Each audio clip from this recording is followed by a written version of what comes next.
Os presento al profesor Hans Selye, la máxima autoridad que ha habido en el mundo en todo lo relacionado con el estrés. De origen húngaro, formado en Praga, se fue a la Universidad McGill en Canadá como ayudante de laboratorio y acabó siendo el jefe de todo el departamento de investigación después de 25 años. Cuando hablas de estrés, hablas de Selye, porque Selye fue el gran descubridor de los mecanismos del estrés. Y os voy a contar un poco lo que pone aquí. Selye habla de que hay un momento en el que cuando una persona está, homeostasis quiere decir equilibrio, está en equilibrio y se encuentra con algo que lo vive como una amenaza, por eso se activa la alarma, una amenaza, y la amenaza no tiene que ser física, no tiene que ser que te encuentres con un tigre por la calle, puede ser la amenaza a sentirte criticado, la amenaza a sentirte avergonzado, la amenaza a sentirte humillado, ¿vale? O sea, amenazas emocionales, y él habla específicamente también de ellas. Observar lo que pasa. Se produce un intento de resistencia. La resistencia produce un enorme desgaste en el ser humano. Una enorme resistencia. Intentando o contraatacar, pues tú más. ¿Sabes lo que os digo? Pues tú más. O huir, yo quiero salir de aquí, me quiero esconder, o bloquearte. Son las tres formas de resistencia que utiliza el ser humano y también los animales. Y fijaros lo que dice Selye. Y bueno, lo dice y sabemos que es así. Pero lo primero que dijo fue él: cuando estás mucho tiempo en esta fase de resistencia, llegas a lo que se llama exhaustion stage, la fase de agotamiento, de breakdown, de hundimiento, y aquí es donde hay más posibilidades de que aparezca la enfermedad. Porque el organismo se ha agotado de tanto resistirse. Se ha agotado. O sea, imaginaros que alguien me está empujando y yo estoy así. Claro, después de un rato yo estoy que no puedo con el cuerpo. Lo bonito es ver cómo el encuentro afecta a esa fase del agotamiento. Cuando una persona se siente amenazada, se siente en peligro, y ya no estamos hablando del peligro físico, que puede darse, pero más difícil en nuestro mundo, cuando se siente amenazada emocionalmente, pues yo no voy a ser capaz de salir adelante, o esto es demasiado difícil, o yo soy poca cosa, el mundo me supera. Cuando una persona se siente amenazada, no que esté amenazada, que se sienta amenazada, se produce lo que se llama una disregulación del sistema nervioso simpático y parasimpático. Muy fácilmente explicar lo siguiente. Aparte del cerebro, cerebelo, la médula que todos conocemos, y los nervios periféricos, los sensitivos, los motores, etcétera, hay toda una división importantísima. El sistema nervioso se llama sistema nervioso vegetativo o autonómico, porque siempre se pensó que iba, entre comillas, a su bola. Y tiene dos ramas, tiene el simpático y el parasimpático. El simpático es el encargado de activarse en situaciones de alarma, situaciones de peligro. ¿Por qué? Porque, por ejemplo, lleva sangre a los músculos. Si nos persigue un tigre, imaginaros, cuando éramos en la época del Paleolítico, si nos persigue un tigre dientes de sable, la sangre donde tiene que ir es a los músculos para correr más, no al tubo digestivo. A nadie se le ocurre que si te persigue un tigre dientes de sable y pasas debajo de una higuera llena de higos maduros, digas, ¡qué maduros que están! Hagamos una paradita. Porque claro, el tigre dientes de sable dice, me lo como, pero además es que se merece que me lo coma. Pues claro, bien, entonces, ¿qué quiere decir? Que el sistema nervioso simpático se activa en situaciones de alarma, situaciones de amenaza. Por tanto, cuando alguien se siente amenazado, los dos sistemas, simpático y parasimpático, que están perfectamente regulados, para estar atento y a la vez relajado, ya no estás relajado, ya estás en situación de amenaza. ¿Cuál es el impacto de esto? El impacto de esto, de la hiperactividad del sistema nervioso simpático, es muy conocido. Y os voy a contar una historia que yo viví para que sea más claro de entender, y sobre la propia historia, que es una historia que yo la viví cuando estaba en mi práctica clínica, hace ya unos años, pues nos va a dar mucha luz para entender luego lo que ocurre en el cuerpo. Un día llega a mi consulta una mujer, pongo una Margarita porque se llamaba Margarita, llega a mi consulta una mujer alta, rubia, con gafas, con cara afable y que llevaba un sobre de hospital, un sobre plástico blanco de hospital, muy grande porque recuerdo perfectamente cómo iba así. Y entonces mi enfermera llama, entra, levanta el sobre, me lo deja caer y todavía me acuerdo del ruido que metió al caer. Han pasado muchos años. Me mira a los ojos y me dice, doctor, no puedo más, ayúdeme por favor. Digo, no, cuénteme, ¿qué le pasa? Dice, mire doctor, llevo 3 años con un dolor de estómago horroroso. Me han hecho de todo, le traigo todas las pruebas, una cosa así, le traigo todas las pruebas, estoy con omeprazol, ¿sabéis lo que es omeprazol? Como decían los hermanos Mayo, bienvenidos al club, ¿sabes? Estoy con omeprazol, con 40 miligramos de omeprazol, entonces no existía el lansoprazol, pantoprazol, solo existía el omeprazol, que era una medicación que te dejaba el 90% del estómago sin secreción. Dice, no me encuentran nada, me han hecho de todo, pero yo no puedo seguir viviendo así. Dice, Margarita, tengo que echar una ojeada a las pruebas. Y sí, doctor, estuve 1 hora, y estoy acostumbrado a ver esas pruebas, claro. Estuve 1 hora viendo aquellas pruebas, todo normal. ¿Sabéis lo que son las endoscopias? Eso de abra la boquita que no se va a enterar. Sédeme, por favor. Yo recuerdo una vez, yo todas las pedía con sedación. Me acuerdo una vez que me viene un enfermo y me dice, me viene primera vez a la consulta y me dice, doctor, si usted me va a pedir otra endoscopia, prefiero que me abra en canal. Una cosa tremenda. Bueno, total, la última endoscopia, Margarita, hacía 2 meses, todo normal. Lo veo, sí, todo normal. Y entonces empiezo a darle vueltas al tema. Yo llevaba ya estudiando esto años. Y le digo, Margarita, ¿hay algo a usted que le afecte mucho emocionalmente, que lo esté viviendo como una situación de amenaza o algo así? Y se queda ella mirando y dice, no, doctor, yo estoy casada, tengo mis hijos, todo va bien, están todos bien, sanos, gracias a Dios, tengo, en fin, en casa no pasamos apuro económico, no hay nada. Digo, no me refiero a algo que realmente a usted le haya generado un gran susto o una gran preocupación, sino algo que cada día o casi todos los días le genere un poco de tensión, un poco de desagrado. Entonces se queda callada y dice, sí, doctor, hay algo. Digo, ¿qué? Dice, mi jefe, no le soporto. En ese momento me vino como un insight, dije, Margarita, ya tengo una posible solución para usted. Y nunca lo olvidaré. Me dice, doctor, ¿me va a subir el omeprazol? Digo, Margarita, está usted a dosis máxima, no le puedo subir el omeprazol. Y va y me pide como en tono suplicatorio, ¿me pedirá entonces otra endoscopia? O sea, nadie me ha pedido así una endoscopia. Como si fuera un regalo navideño.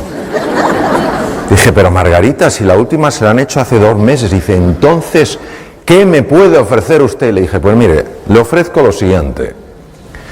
Le ofrezco que a partir de ahora, cada vez, ahora no se oye, así, no sé qué pasa, se va.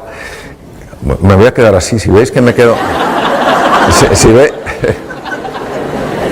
Si veis que me quedo así, no es que me pasa nada raro. Es que tengo miedo que no se me oiga. Bien, voy a enganchar esto, por si acaso, para no tanto giro. Bien. Le digo, Margarita, creo que tengo una solución para usted. Me dice eso, endoscopia, digo, no. Cada vez que vaya a la oficina a partir de ahora durante 2 semanas y vea a su jefe, le va a sonreír. Se me queda como la tumba de Tutankamón. Vamos, como la momia. Se me queda así. Yo me imagino, no me lo dijo, me imagino que estaría pensando, qué mala suerte tengo. No solamente me encuentro con un incompetente, sino que además es imbécil. Se queda así, se recupera un poco, hay un silencio, y entonces me mira y me dice, doctor, cambia el tono. Cambió el tono. Sacó uñas. Sí. Doctor, mi jefe no se lo merece. Y yo le dije, no es por él, es por usted.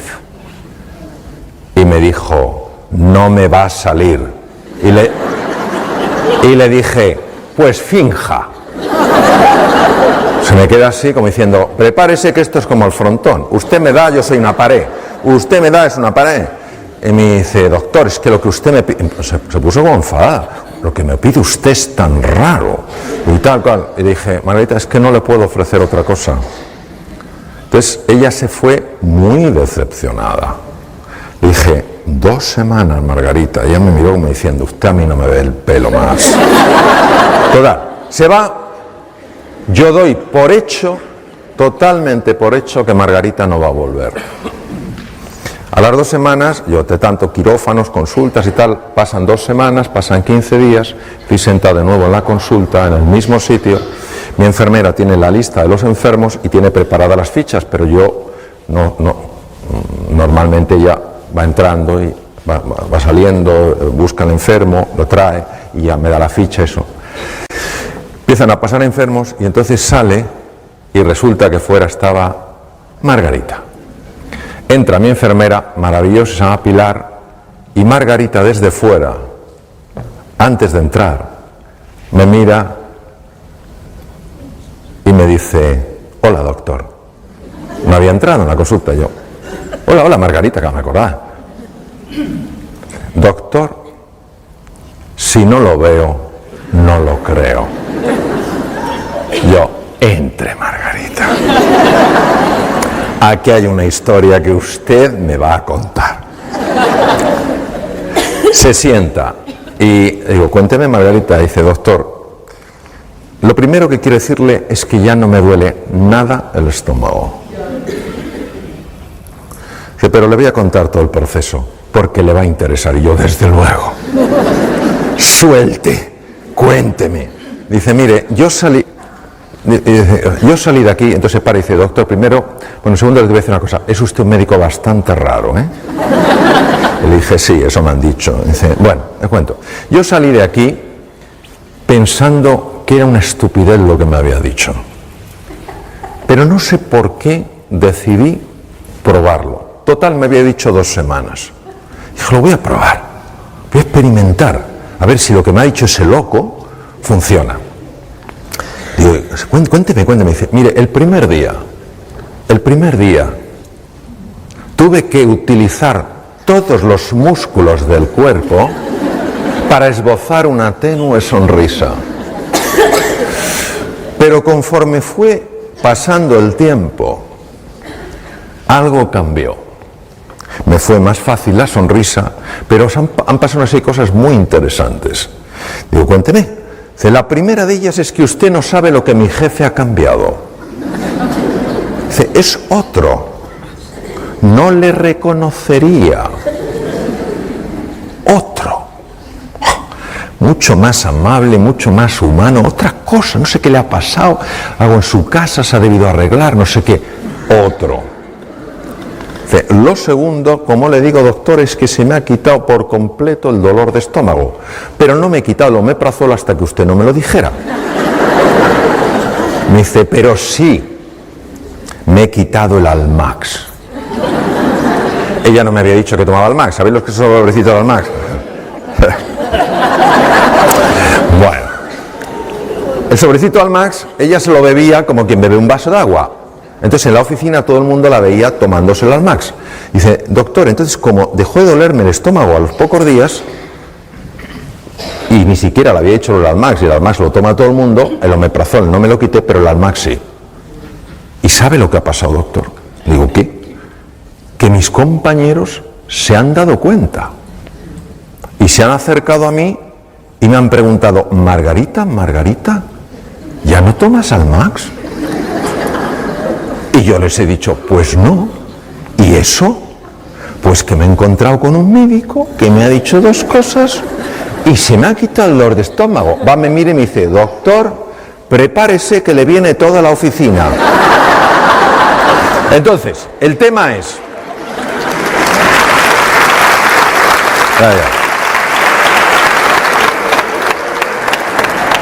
Uno se pregunta,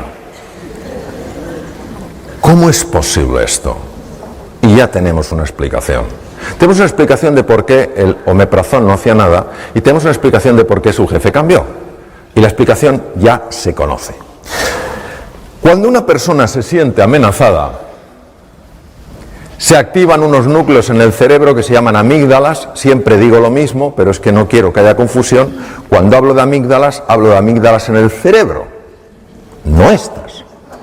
Porque en una ocasión, con un grupo de pocas personas, no llevaba imágenes, no llevaba cerebros, que a veces llevo cerebro, empecé a hablar de las amígdalas y una persona empezó a ponerse súper pálida. Y yo digo, este se me cae redondo. Digo, ¿qué le está pasando? Digo, oye, ¿te encuentras bien? Y me dice, no. Digo, ¿pero qué te pasa? Y dice, que estoy entendiendo toda mi vida. Y ya no tiene remedio. Me las quitaron de pequeño.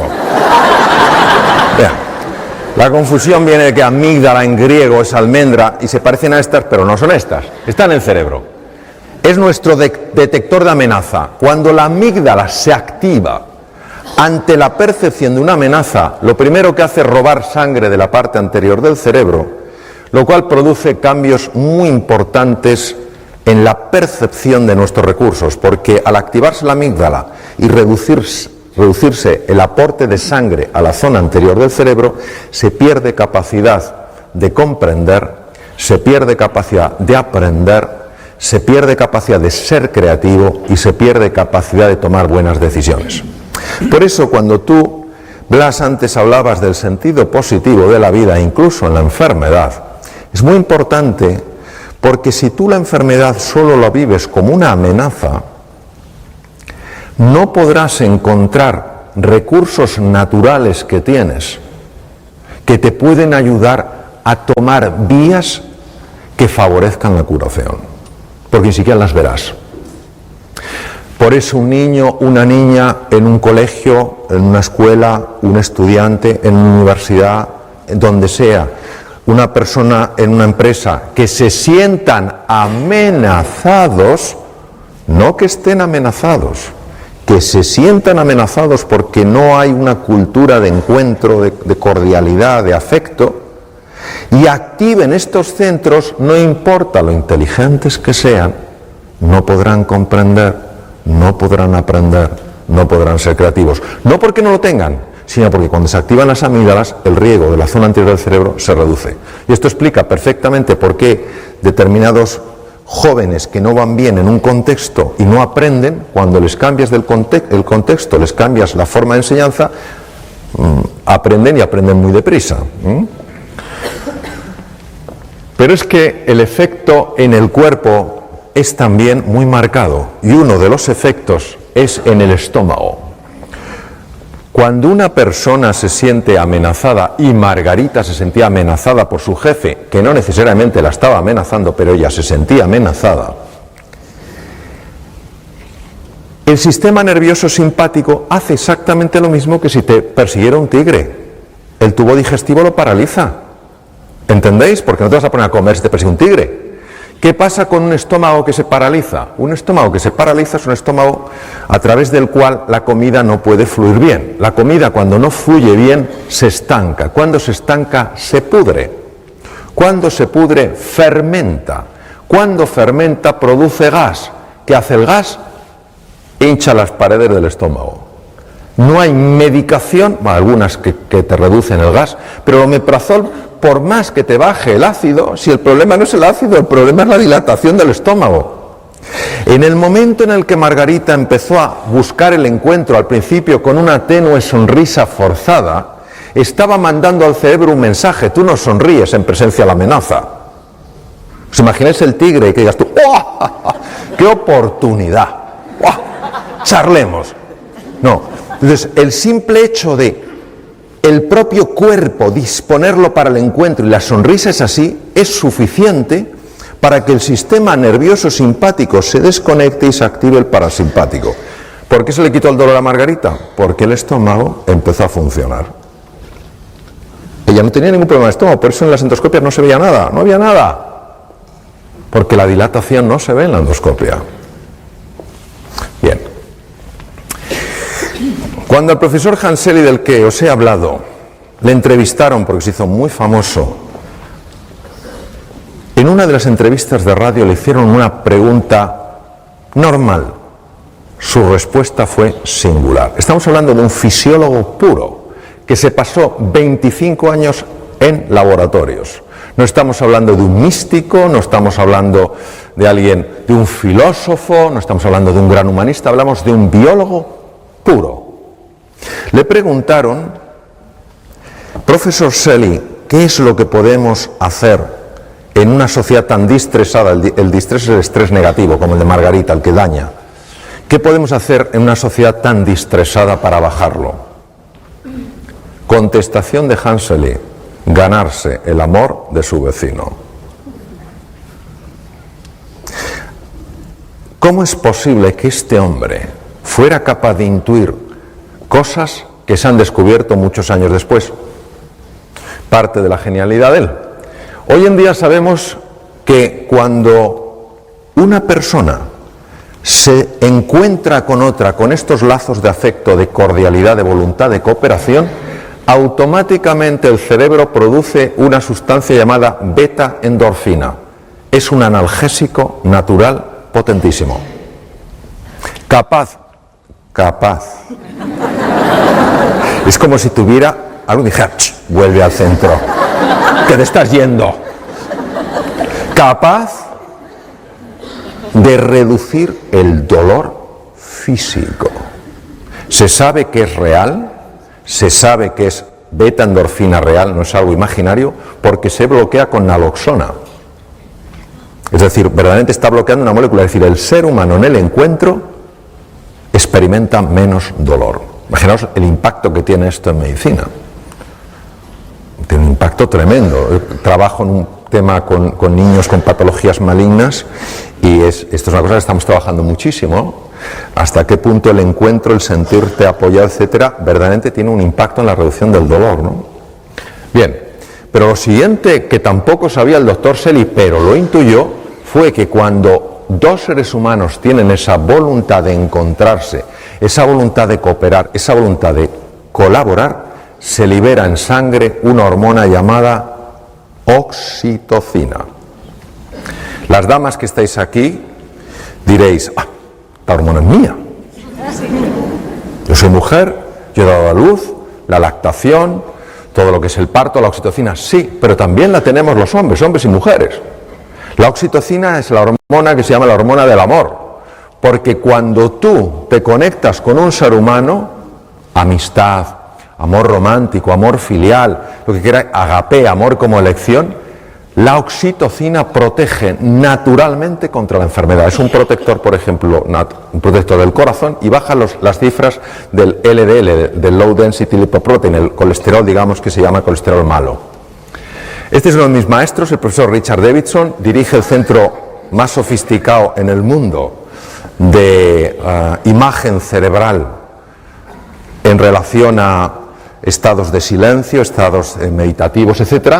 Y él ha demostrado a través de un ejercicio, se llama Meta, un ejercicio muy utilizado en el mundo del Namaste, que cuando una persona visualiza, como decías tú, Blas, visualiza el afecto, primero hacia sus seres queridos, luego a los menos queridos, y hace lo que puede con los nada queridos, pero hace ese esfuerzo. Él ha observado, es el primer científico en el mundo que lo ha podido observar, ha observado que la parte anterior del cerebro, que si os acordáis es la que se bloquea cuando la amígdala se activa, ¿os acordáis? Pues resulta que empieza a crecer en grosor, aumenta la neuroplasticidad, la formación de nuevas neuronas y es capaz entonces de neutralizar el miedo. Luego quiere decir que el antídoto natural del miedo es el amor, no es el valor, es el amor. Cuando la amígdala, que estaba activada, se desactiva, la parte anterior del cerebro puede funcionar bien. Claro, esto tiene unas implicaciones enormes. Porque quiere decir que una persona que se siente amada, que se siente querida, es una persona que intelectualmente va a funcionar mejor. Y una persona que se siente humillada, que se siente avergonzada, que se siente empequeñecida, intelectualmente va a funcionar peor. Porque esos estados de ánimo están afectando al funcionamiento de su cerebro. Estas otras cosas las que se ha demostrado, otros investigadores, que cuando una persona se siente amenazada, los dos lados del cerebro no se llevan bien. Sabéis que tenemos dos hemisferios, ¿verdad? Es como una nuez, el izquierdo y el derecho. Pues se ha visto que cuanto más amenazada se siente una persona, más lateralización se produce, es decir, menos hablan entre sí los dos hemisferios. ¿No os parece que lo lógico sería que ya que tenemos dos hemisferios por lo menos se lleven bien? Parece de cajón. Pues no, se llevan mal. ¿Cuál es el problema? El problema es que el lado izquierdo, el hemisferio izquierdo, es muy bueno en unas cosas. Es muy bueno en razonamiento lineal. Esto me lleva a esto, esto me lleva a esto, esto a esto. Es muy bueno organizando, es muy bueno estructurando, es muy práctico, muy organizado, muy fiable en eso. Pero el hemisferio derecho es mucho más imaginativo. El hemisferio derecho además es el que tiene más conexión con el cuerpo físico. El hemisferio derecho es la puerta al inconsciente.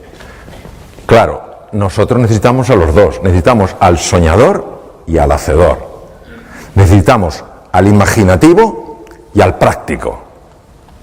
Necesitamos a los dos. Cuando una persona se siente amenazada, los dos hemisferios se desenganchan. Curioso. A nivel del corazón, se ha visto que el amor, el desarrollar este deseo, no pensemos en un amor azucarado, te amo, no, estamos hablando de algo como forma de ser y de estar en la vida, muy en la línea de lo que tú has comentado, Blas, es decir, tu deseo de siempre buscar lo mejor en la otra persona. Y por supuesto en ti. Cuando tú haces eso, se observa algo interesantísimo. Nosotros para ver el ritmo del corazón usábamos el electrocardiograma, pero resulta que es muy vasto para medir la dimensión de la que os voy a hablar. Y ahora existe una metodología mucho más fina que permite ver lo que se llaman las alteraciones finas del ritmo cardíaco. Y observamos, por ejemplo, que cuando una persona está estresada porque se siente amenazada, aunque el electrocardiograma parezca normal, cuando tú lo haces mucho más fino, la lupa es mucho más precisa, observas las enormes irregularidades. Pero cuando la persona activa el otro sistema, el parasimpático, que es el que se activa en el encuentro, fijaros qué ritmo más curioso toma el corazón. Esto se ha asociado con mayor longitud de vida. Se llama coherencia cardíaca. La coherencia cardíaca hace que el corazón funcione mejor y el corazón tiene su propio cerebro, Emite un campo electromagnético hasta 3 metros de distancia, se ha medido. Y está alterando todas las células del cuerpo. Que el corazón funcione así está afectando a todas las células. El sistema parasimpático, que es el sistema del encuentro, opuesto al simpático, no es que el parasimpático sea bueno, es que cuando este está demasiado activo, ya hemos visto lo que pasa, la sensación de amenaza. Cuando el parasimpático empieza a dominar un poco el juego, aumenta la capacidad de hacer frente a las infecciones, porque se potencia el sistema inmune. Esto es muy importante cara a la enfermedad. Se reduce la producción de radicales libres. Veréis, un radical libre, nosotros sabéis que usamos el oxígeno para producir energía, pero pagamos un precio. Lo mismo que para venir aquí de Alicante ha habido que ir por una carretera de peaje y se paga un precio, y preferirías no pagarlo, pero si no pasas por ahí, para poder utilizar oxígeno y obtener energía pagamos un precio. Ese precio es la producción de unas cosas que se llaman radicales libres. ¿Qué es un radical libre? El radical libre es una molécula muy inestable que le falta un electrón y necesita robar el electrón. ¿Cómo roba el electrón? Bombardeando otras células para robarle los electrones. Esto genera muerte celular, daño en pared celular, en membrana celular, envejecimiento temprano y mutaciones. Pues el encuentro, la activación del parasimpático, reduce la producción de radicales libres. Lo que veis ahí en las puntitas de los cromosomas se llaman los telómeros, y uno de los descubrimientos más importantes que se han hecho jamás en genética. El telómero se descubrió con microscopía electrónica. En los extremos de los cromosomas, lo que veis en color rojo, no se sabía muy bien lo que hacía. Los cromosomas son como unos estuches donde está el ácido, el DNA, el ácido desoxirribonucleico enrollado, el material genético. Cada vez que una célula se divide, tiene que duplicar los cromosomas para que a cada célula hija vaya el mismo número de cromosomas. En ese proceso el telómero se adelgaza. Si el telómero se adelgaza más allá de un cierto nivel, la célula ya no se puede reproducir. Si no se puede reproducir, una vez que esa célula llegue a su tiempo de vida, se muere. Es decir, la base del envejecimiento y la destrucción de los tejidos. Sorprendentemente, observaron que algo misterioso reparaba los telómeros y no sabían lo que era.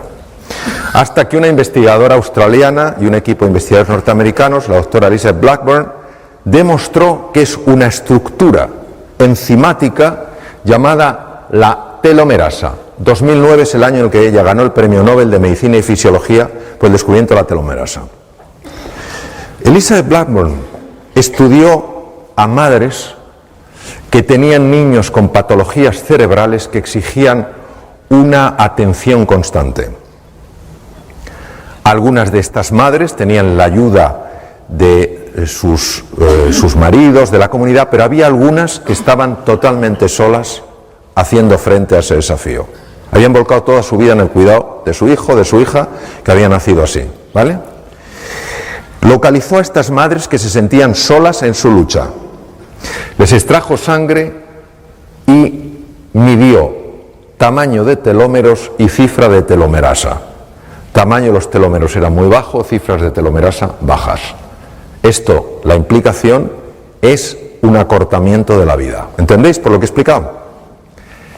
Se le ocurrió que a todas esas madres que ella había localizado de motu propio, ponerlas en contacto para que hablaran, para que pudieran compartir sus penas y sus alegrías, para sentirse comprendidas. De nuevo la presencia del encuentro, del amor. Meses después, Elizabeth Blackburn volvió a sacarle sangre. Los telómeros tenían longitud normal y la cifra de telomerasa se había normalizado. El centro más importante del mundo de investigación en monos, el mono que se utiliza ahora es el macaco, que es el mono que parece que ha hecho la mili, porque tiene el pelo como rasurado así, ¿sabes? Por el chimpancé ya prácticamente no se utiliza, lógicamente. Entonces, el centro más importante del mundo está en Estados Unidos. Hicieron la prueba de separar a monitos de sus madres y de sus familias y criarlos solos. Los monitos se volvieron muy agresivos y bloquearon la expresión de dos genes, bueno, un montón de genes, pero de dos familias de genes. La familia de genes que protege de las infecciones, el sistema inmune, cada vez estaban malos, cada 2 por 3, y genes que afectan al desarrollo de la inteligencia del simio. Era la primera vez que se documentaba que la falta de afecto tenía este impacto. Entonces eligieron una pareja de monos ya adultos muy cariñosos, muy achuchones, como vosotros los de Cambi, de abrazo. Entonces pusieron a esos monitos que no habían expresado genes de la inteligencia de simio ni genes del sistema inmune a interaccionar con estos monos amables y cariñosos. Meses después, estos monos habían transformado su conducta, mucho más sociables, los pequeños, más sociables, pero es que además les sacaron sangre y vieron que ahora sí expresaban los genes de protección del sistema inmune y los genes de desarrollo intelectual en el macaco, que hace que resuelvan cosas que si no, no pueden. Impresionante. Es decir, nunca es tarde para amar y nunca es tarde para esperar un efecto del amor. No importa el pasado que una persona haya tenido.